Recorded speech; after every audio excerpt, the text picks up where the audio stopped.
रुक कर लेते रायपुर का, जहां से एक और बड़ी खबर सामने आ रही है। पूर्व मंत्री राजेश मूणत का बयान सामने आया है। छत्तीसगढ़ में लॉ एंड ऑर्डर फेल है, पहले ऐसी स्थिति कभी नहीं देखी।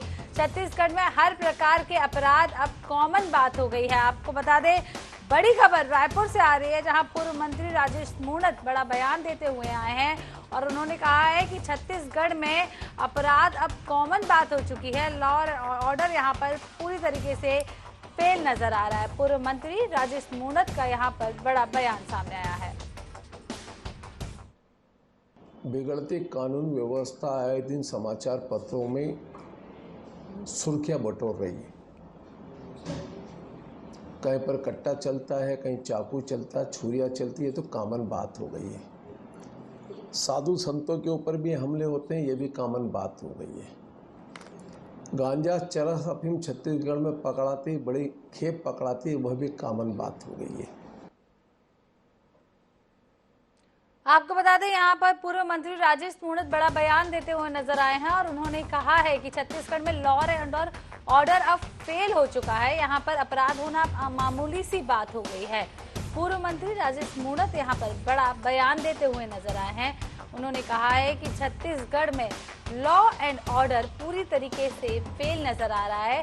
पहले ऐसी स्थिति कभी नहीं देखी गई, इतने अपराध पहले कभी नहीं होते थे। उनका कहना है कि छत्तीसगढ़ में हर प्रकार के अपराध अब कॉमन सी बात हो गई है। राजेश मूणत का यहाँ पर बड़ा बयान सामने आया है, जहाँ पर वो छत्तीसगढ़ के लॉ एंड ऑर्डर को पूरी तरीके से फेल बता रहे हैं। वहीं उनका ये भी कहना है कि पहले ऐसी स्थिति कभी भी नहीं देखी गई थी। आज की स्थिति बेकार है। आज यहाँ पर हर तरीके का क्राइम हो रहा है, हर तरीके के अपराध हो रहे हैं। लॉ एंड ऑर्डर पूरी तरीके से फेल है। राजेश मूणत का ये कहना है कि पहले ऐसी स्थिति नहीं थी, पहले इतने अपराध नहीं होते थे। लॉ एंड ऑर्डर मजबूती के साथ यहाँ पर सामने आता था, लेकिन आज की स्थिति बिगड़ी हुई है। राजेश मूणत का ऐसा कहना है कि आज की स्थिति बिगड़ी हुई है, लॉ एंड ऑर्डर पूरी तरीके से फेल है, पहले की स्थिति ऐसी नहीं थी।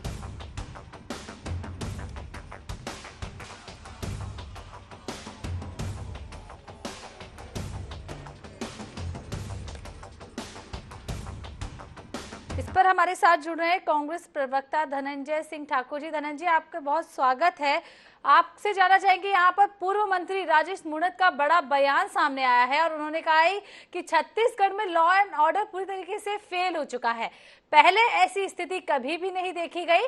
छत्तीसगढ़ में आज की डेट में हर तरीके का अपराध होता है। जी देखिए, पूर्व मंत्री है राजेश मूणत जी, जो 15 साल तक मंत्री रहे और उनके शासनकाल के दौरान आप देखेंगे, जब अब कोई आपराधिक घटनाएं होती थी तो अपराधी पकड़े नहीं जाते थे, बल्कि भाजपा नेताओं के संरक्षण में छुट्टा सांड की तरह घूमते थे और पीड़ित का एफआईआर दर्ज नहीं होता था। शाम 6 बजे थानों के गेट बंद हो जाते थे।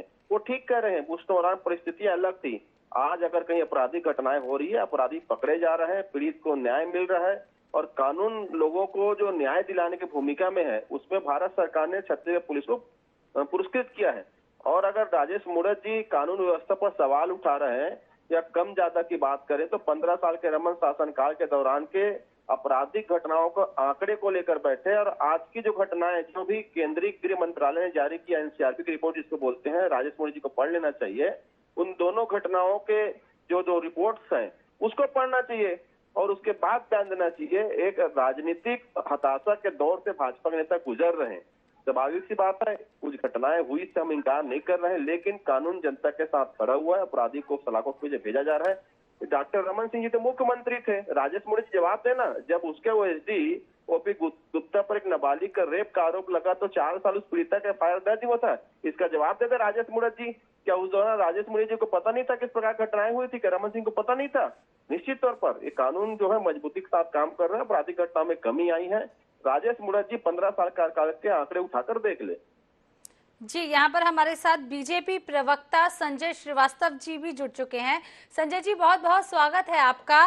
पहले तो यहाँ पर राजेश मूणत जी का बयान आया था, उस पर धनंजय सिंह ने कहा है कि आज की डेट में कम से कम एफआईआर तो दर्ज होती है। जब बीजेपी सरकार थी या 15 सालों तक जब सरकार रही, तब तो एफआईआर तक दर्ज नहीं होती थी। जी चलिए, बहुत धन्यवाद धनंजय जी को, उन्होंने स्वीकार किया कि एफआईआर दर्ज हो रही है, लेकिन हत्यारे पकड़ाए नहीं जा रहे हैं, लुटेरे पकड़ाए नहीं जा रहे हैं, ये स्वीकार उन्होंने किया, इसके लिए बहुत धन्यवाद। देखिए, ऐसा है जवाब राजेश मूणत को नहीं देना है, जवाब सरकार को देना है। 4 वर्ष आप सरकार में हैं, आपकी सरकार में यदि हत्या, लूटपाट, बलात्कार, डकैती सब हो रही है, तो जवाब कौन देगा? पुराना इतिहास खोजेंगे कि कौन क्या किया है?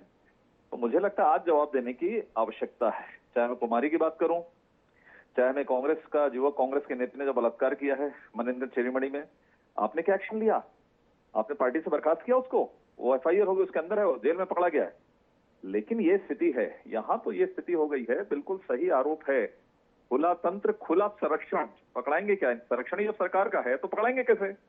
चाहे वो रेती का मामला हो, अवैध खनन का मामला हो, चोरी हो, डकैती, बलात्कार, हत्या, ऐसा कोई अपराध नहीं जो छत्तीसगढ़ में पिछले 4 वर्षों से हुआ नहीं है। ये सरकार की उपलब्धि, और ये तो इतिहास में दर्ज है कि जब जब कांग्रेस की सरकारें देश में कहीं भी आती हैं तो अपराध में पूरी तब्दील हो जाती है, और आज छत्तीसगढ़ अपराधगढ़ में तब्दील हो गया। ये उपलब्धि भूपेश बघेल की सरकार की है। और कहीं एफआईआर कर दी है, अरे तो एफआईआर कर दी क्या है? वो तो कानून करता है एफआईआर। आपको पकड़ाना है, आपके ऊपर प्रशासन, आपको तंत्र, आपका कितना वो है कि सबको पकड़ के अंदर करें। आखिर घटनाएं क्यों हो रही है? मतलब घटना हो जाए उसके बाद हम एफआईआर कर रहे हैं, ये कोई बात है क्या? अपराध हो क्यों रहा है उस पर लगाम लगा नहीं, अपराध होने दीजिए, और हमने एफआईआर कर दिया, बहुत बड़ा काम कर दिया आपने, ये जवाब दे रहे हैं आप। मुझे लगता है जब परिभाषा ही नहीं मालूम है, सरकार को प्राथमिकता ही नहीं रह गई है, तो होगा कहां से? शराब बंद करने बोला, शराब के नशे में हो रहे हैं, इस तरह के कृत्य हो रहे हैं। 80% जो अपराध हो रहे हैं वो शराब के नशे में हो रहा है, कि नशे में ऐसा हो गया, नशे में वैसा हो गया। लेकिन सरकार शराबबंदी, शराब को प्राथमिकता दे रही है, घर घर पहुंचाएंगे, ऑनलाइन सर्विसेज हो रही है, हमारी संस्कृति है। तो ये स्थिति है सरकार की। सरकार से अब कुछ नहीं होना है, क्योंकि जिनके संस्कृति में ही ये सब चीजें हैं वो इन सब चीजों से बच नहीं सकते, और बहुत बदतर स्थिति है। एक सरकार को, किसी की भी सरकार, राजनीतिक दल में अलग अलग सरकारें बनती है, अलग अलग पार्टियों की बनती हैं, तो उनको इस पर नियंत्रण करना चाहिए, अपने रिकॉर्ड्स को देखना चाहिए। अब वो 15 साल नहीं, अपने 4 साल के रिकॉर्ड को देखें कि हमने। जी धनंजय जी, यहाँ पर संजय श्रीवास्तव जी कहते हुए नजर आ रहे हैं कि संरक्षण सरकार का ही है, आखिर अपराध हो ही क्यों रहे हैं? ये वाकई में बड़ा सवाल है कि छत्तीसगढ़ में या राजधानी रायपुर में इतने अपराध क्यों बढ़ गए हैं? एफआईआर की बात तो तब आएगी जब अपराध होंगे, अपराध क्यों नहीं रुक रहे हैं? देखिए, संजय श्रीवास्तव जी को मैं तो धन्यवाद देता हूँ, उसने स्वीकार किया कि 15 साल के रमन शासन काल में एफआईआर दर्ज नहीं होते थे। डॉक्टर रमन सिंह जी मुख्यमंत्री थे, उसके ओएसडी थे बलात्कारी, पर 4 साल से एफआईआर नहीं हुआ ना। मैं उदाहरण दे रहा हूँ, हमारी सरकार में हम इस बात को स्वीकार कर रहे हैं, आपराधिक घटनाएं हो रही है, और आपराधिक घटनाओं होने के बाद जो जनता को न्याय मिलना चाहिए, जो व्यवस्था उसके तहत काम हो रही है, और सलाखों के पीछे अपराधी भेजे जा रहे हैं। लेकिन छत्तीसगढ़ में, जैसे गुजरात में ना, सजा याफ्ता बलात्कारी जो 11 बलात्कारी थे, उसको जेल से बाहर निकालकर जो भाजपा नेताओं ने जो उनका पूजा किया है, जो मिठाई खिलाए हैं, जो फूल माला पहनाए हैं, या किसी भाजपा, जो उत्तर प्रदेश से भाजपा के नेता के पुत्र इस तरह से किसानों पे गाड़ियां चढ़ा दी, जिस प्रकार से भाजपा के नेता पुत्र ने अंकिता भंडारी की निर्मम हत्या कर दी, इस पर रेप की घटनाएं हुई, ऐसी घटनाएं यहाँ नहीं हो रही है, ना होना चाहिए। तो भारतीय जनता पार्टी अगर आपराधिक घटनाओं में बात करिए, क्यों चर्चा नहीं करते? क्यों इनको शर्म आती 15 साल के आपराधिक घटनाओं में बात करने की? मैं तो खुला चैलेंज कर रहा हूँ ना, एनसीआरबी का रिपोर्ट उस दौरान भी केंद्र सरकार जारी करता था, आज भी केंद्र सरकार जारी कर रहा है। लेकिन आइए अपन चर्चा करते हैं, खुले हम चर्चा करेंगे, ओछी मानसिकता से राजनीति करेंगे, गिरे हुए मानसिकता साहित्य करेंगे, तो आपके पास जवाब नहीं रहेगा। अगर आपराधिक घटनाओं के कम ज्यादा होने में बात करते हैं, मैं चैलेंज कर रहा हूँ, दावा कर रहा हूँ ना, वही केंद्र सरकार की गृह मंत्रालय है जो रमन सरकार के दौरान आपराधिक घटनाओं की जिक्र थे, और उस दौरान महिलाएं की जो सुरक्षा के मसले थे 15 साल में रमन सरकार देने में असफल रही है। भूपेश बघेल जी सरकार बनने के बाद महिला के साथ होने वाले छेड़छाड़ घटना, बलात्कार की घटना, घरेलू हिंसा में 80% की कमी आई है। मैं नहीं कह रहा हूँ ना, अमित शाह जी का गृह विभाग कह रहा है, एनसीआरबी की रिपोर्ट गृह विभाग जारी करता है, तो क्या इनको अमित शाह जी के गृह विभाग पे भरोसा नहीं है? तो अगर आपराधिक घटनाओं पर चर्चा करते हो, कम ज्यादा पे चर्चा करते हो, तो आंकड़े का मैं चैलेंज के साथ बैठूंगा आपके साथ। जी धनंजय जी, बात सिर्फ इतनी सी है कि अपराध चाहे पहले होते हो या अभी होते हो, अपराधों पर नकेल जरूर कसनी चाहिए। संजय श्रीवास्तव जी, धनंजय जी, आप दोनों का ही बहुत बहुत शुक्रिया इस खबर पर बने रहने के लिए।